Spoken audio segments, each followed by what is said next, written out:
שלום לכולם, שבוע טוב, מועדים לשמחה, אני טל, אני מקליט את הסקירה השבועית לשבוע. חשוב מאוד לפני שנתחיל, התכנים אינם לצורכי לימוד והדגמה בלבד ועל מנת להשאיר את הידע. הם כוללים נתונים כלליים אודות אירועים בשוק ההון. התכנים אינם מהווים ואינם מתאמרים להוות תחליף לייעוץ השקעות. אז קודם כל מבחינת קצת פונדומנטל אפשר להגיד, ביום שישי טראמפ הוציא הודעה שהוא הולך לנקוט בצעדים כלכליים משמעותיים אל מול סין בהיקף של 100% מכסים, ואפשר גם, כמובן, כל מי שהיה ער באותן השעות, אפשר היה לראות את שוק הקריפטו שהגיב בצורה מאוד מאוד דרסטית. הייתה בעצם את ההנזלה הגדולה בהיסטוריה, יותר מהקורונה ויותר מנפילה של בורסת FTX. ולאחר מכן, טראמפ הוציא הודעה שבעצם נשיא סין הוא בן אדם מאוד מאוד שהוא מעריך אותו, והכל יהיה בסדר עם סין, זאת אומרת איזושהי הודעת רגיעה. בסופו של דבר, אני בטוח שהיה בראש לטראמפ השווקים שיפתחו היום בשעה 4:30 אחר הצהריים, אז ככה שהודעת הרגיעה הזאת בהחלט החזירה את שוק הקריפטו חזרה למקומו, ובסופו של דבר גם סביר להניח שב4:30 נחווה את זה על שוק המניות. בואו נתחיל עם איזושהי סקירה של כמה נכסים למהלך התקופה הקרובה.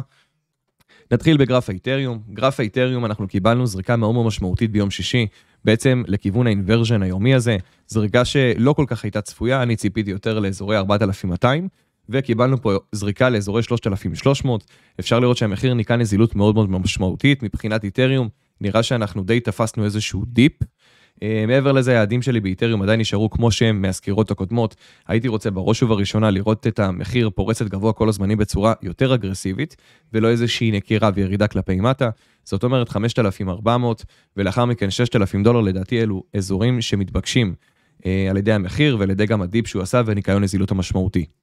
בואו נעבור לביטקוין. נכס הביטקוין אפשר להיות שהוא גם ניקה נזילות בצורה מאוד מאוד משמעותית. הביטקוין יוצר לנו פה איזשהו טווח טשטוש, שבסופו של דבר ניקיון הנזילות היה ניקיון מאוד משמעותי.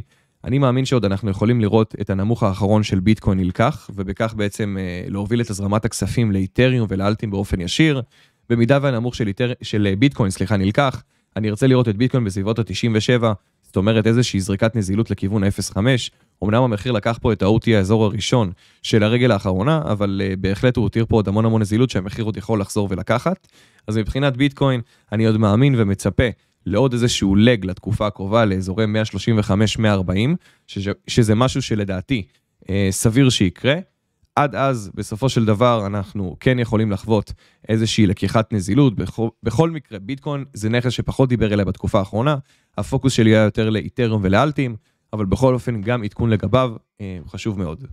בואו נעבור למדד שוק הקריפטו, איתריום אל מול ביטקוין.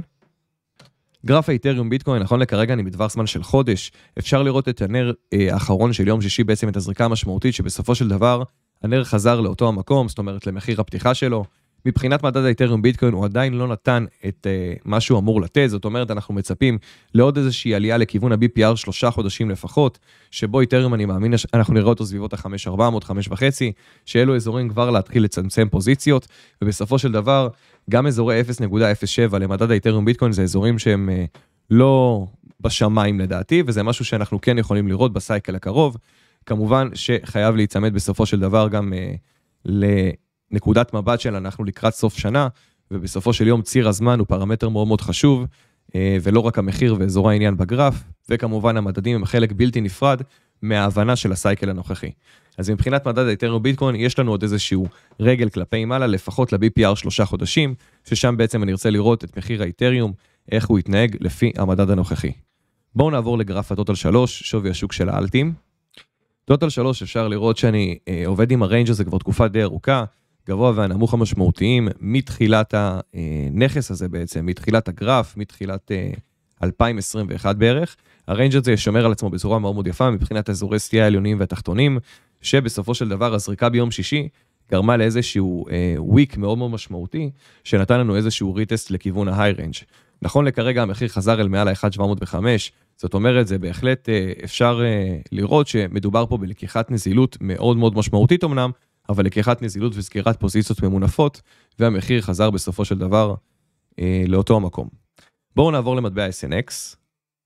מטבע SNX, מטבע שדיברתי עליו רבות בסקירות שעברו, ממש בשעות האחרונות התקבל פרופיט מלא, אני אישית וכלל חברי הקהילה כמובן סגרנו את העסקה, סביבות $2.5, אנחנו לקחנו את המטבע הנוכחי מסביבות 0.6-0.7 דולר, מהאזורים האלה פחות או יותר רצנו איתו, כרגע אנחנו בעצם נכנסנו לכיוון המיד ריינג', כמובן שיש עוד פוטנציאל של המחיר לעלות לכיוון ההיי ריינג' ואפילו לאזורי הסטייה, אבל לאחר 285% כלפי מעלה, זה בהחלט משמעותי, וצריך גם לדעת לשחרר את הנכסים, במיוחד אחרי מה שקרה ביום שישי, אפשר לראות שהלקיחת נזילות המשמעותית, הוויק הזה, יצר בעצם ירידה מאוד מאוד משמעותית, שמשישי היינו לכיוון הלואו ריינג', ירדנו בעצם סביבות ה-50-60% וחזרנו חזרה לפול פרופיט אפילו. אז כמו שאתם רואים, שוק הקריפטו הוא מאוד ספקולטיבי, וחייב בעצם לצמצם פוזיציות, מה שנקרא לממש רווחים, לא לישון על רווח, לא להיות באופוריה. בואו נעבור למטבע LDO. מטבע LDO, הזריקה האחרונה ביום שישי, בעצם לקחה את אזור ה-OTE במלואו עד הגבוה הכי גבוה. אפשר לראות שהמחיר ניכר פה נזילות בצורה מאוד מאוד משמעותית, גם של הקונסולידציה מעבר מאזור 2022. המחיר חזרה להיסחר על מעל ה-Fair Value Gap היומי. מחיר הכניסה שלי פחות או יותר הוא בסביבות 0.73-72. אני אישית רוצה לראות כמובן בראש ובראשונה איך המחיר ייסחר על מעל ה-Low Range, ולאחר מכן מבחינת איזשהו אזור מימוש, זה סביבות 2.78.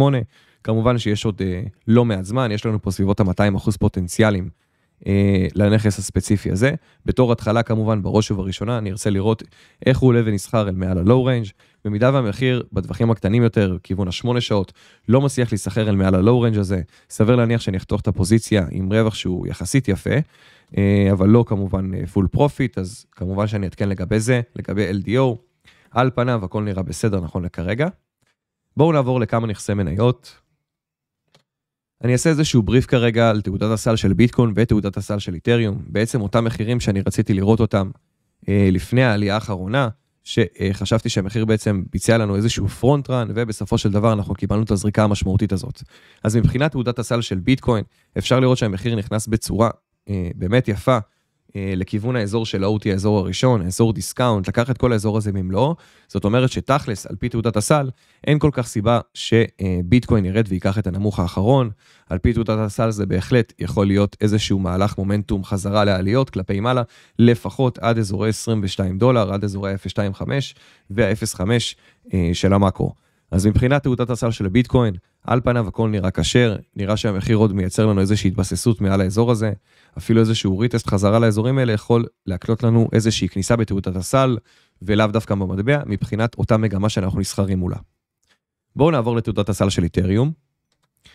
תעודת הסל של איתריום בעצם בדומה לסקירות שעברו, אני ציפיתי לאיזושהי כניסה קצת יותר משמעותית לאזורי 1.705 לקיחת הגאפ היומי, המחיר ביצע פה איזשהו פרונט רן, עלה בצורה משמעותית כלפי מעלה, והזריקה האחרונה בשישי בעצם הובילה ללקיחתו של הנמוך האחרון, כנ"ל גם איתריום נראה די בשל, חזרה לעליות, ניקה פה המון נזילות, נכנס לאזור העניין כמו שצריך, תכלס אין סיבה שהמחיר ייכנס חזרה אל תוך הריינג' הזה, על פניו המגמה המשנית שנוצרה פה בתעודת הסל אמורה לשמור על עצמה, בהתאם לתיקון האחרון שהמחיר עשה 0.705. בואו נעבור למנייצים. מנייצים, דיברתי עליה גם בסקירות הקודמות, המגמה הכללית שהתמקמתי מולה היא מגמת עלייה, החל מסביבות 6.5 דולר, עד הגבוה הכי גבוה שיצר את הריברסל, מעבר לזה נוצרה לנו פה גם מגמה משנית, לאחר שהמחיר נכנס לאזור העניין בצורה מאוד מאוד יפה. מגמה משנית על פניו נכון לכרגע די שומרת על עצמה, המניה איבדה טיפה גובה, אני מאמין שעוד אנחנו נראה לקיחה של הנמוך האחרון, לאזורי פחות או יותר 12 דולר. על פניו צי מבחינה פונדומנטלית, קראתי עליו לעומק, נראה מצוין, מבחינת הרווחיות של החברה, גירעונות, חובות, נכסים, כל היוצא מזה. אז מבחינת צים, על פניו נראה שהמחיר מאוד מאוד דיסקאונט, ועוד עלול להיכנס ולקחת את הנמוך האחרון לסביבות 12 דולר. הייתי רוצה לעקוב אחריו, אני אישית כבר בפנים, מחכה בעצם לאיזשהו אזור נוסף, אולי אפילו עוד קצת לחזק. בסופו של דבר אני ארצה לראות כמובן את המחיר, עולה ונסחר על מעל אזור הדיסקאונט בראש ובראשונה, 0.705, ובהחלט המחיר גם יכול לתת לנו איזשהו כניסה לאזורי ה-Fair Value Gap הזה, בסביבות 12 דולר, לפני יציאה של המהלך כלפי מעלה. אז מבחינת צים, אני ממשיך לעקוב, אני נותן לנכס לעשות את שלו, בסופו של דבר מדובר פה באיזשהו סווינג ארוך, טווח ארוך, השקעה, אז ככה שחייבים להיות סבלניים. בואו נעבור לדולר אל מול השקל. USD/ILS, דולר אל מול השקל, אפשר לראות שהמחיר איבד את אותו אזור עניין שציפינו שהוא יגיב כלפי מעלה. קיבלנו פה איזושהי תגובה כלפי מעלה, המחיר לא הצליח להיסחר על מעל רמות ה-OT, ונכון לכרגע הופך את ה-Fair Value Gap השבועי הזה לאינברז'ן. אני מאמין שכל עוד אנחנו לא נצליח להיסחר אל מעל האינברז'ן הזה, אנחנו יכולים לראות רמות נמוכות יותר של המחיר. בסופו של דבר, הרמות הבאות מבחינת הדולר שקל, לדעתי, בראש ובראשונה, זה 1.705, שזה 3.23, ולאחר מכן הנמוך נזילות של 3.12. אם במידה והמחיר עולה להיסחר אל מעל האינברז'ן היומי, מעל האמצע, מה שאני ארצה לראות זה קודם כל יציאה חזקה של המחיר, איזושהי נסיגה קטנה כלפי מטה, ואז בהחלט בפעם הבאה שהמחיר יעלה ויסחר אל מעל רמות האותי, אני מאמין שאנחנו ניקח את הגבוה הזה ונמשיך למהלך עליות. בסופו של דבר מדובר פה במתח. זאת אומרת שהמחיר יכול להתמהמה רבות, כמו שהוא היה באזורים האלה של 2024, דשדש בין 3.6 ל-3.8 תקופה מאוד מאוד ארוכה, אפשר לראות, של 500 יום. אז מבחינת הדולר מול השקל, אלו הרמות הבאות לדעתי שהמחיר עתיד להגיע אליהם, במידה ולא יצליח להיסחר אל מעל ה-Fair Value Gap Inversion הזה. בואו נעבור למניית לומן. מניית לומן קיבלנו בשבוע האחרון בעצם פול פרופיט מלא, $7.17. למי שעדיין מחזיק את הנכס, 8.76 זה באמת הפול פרופיט שיהיה אפשר לשחרר. אני אישית כבר שחררתי הכל בנקודה הספציפית הזאת. בעצם נקודת כניסה מאוד מאוד מדויקת הייתה לנו פה, סביבות ה-90% כלפי מעלה, שכאלה אפילו נכנסו טיפה יותר מאוחר, ובאמת המניה המשיכה בצורה מאוד מאוד יפה. אז ככה לסיכום, מניית LUMN, אני אישית בחוץ, אני לא מחפש עוד מהלך עליות נוסף בעצם, נמשיך לנכסים הבאים, נתן לנו מהלך מאוד מאוד יפה, בתקופת זמן יחסית, בין חודש וחצי לחודשיים של 90% עלייה, מבורך. מניית מנדיי, נכון לכרגע אני ממוקם בטווח זמן של 3 ימים, הפיבונצ'י שלי ניקח עד הגבוה הכי גבוה, בטווחים הקטנים יותר יש לנו פה בעצם זליגה של המחיר בפרי-מרקט, אז ככה שירדתי לטווחים הקטנים כדי לדייק את הפיבונצ'י. אזור העניין שלי של מנדיי בעצם נשמר מהסקירות שעברו, המחיר יצר לנו פה איזשהו נמוך, עלה כלפי מעלה פחות או יותר סביבות ה-30-35%, ונכון לכרגע נראה שהוא בדרך ללקיחת הנמוך האחרון שלו, הפרונטרן בעצם שהוא עשה, סביר להניח זה הכנסת לונגיסטים מוקדמים, שבסופו של דבר המחיר ירצה לקחת את הנזילות המשמעותית שהוא צבר שם, ורק לאחר מכן לצאת למהלך. אז אזורי $153-154 במניית מנדיי, לדעתי אזור מאוד מאוד אטרקטיבי להתמקם לטווח הארוך. שיהיה לכולם המשך שבוע טוב, חג שמח ובשורות טובות.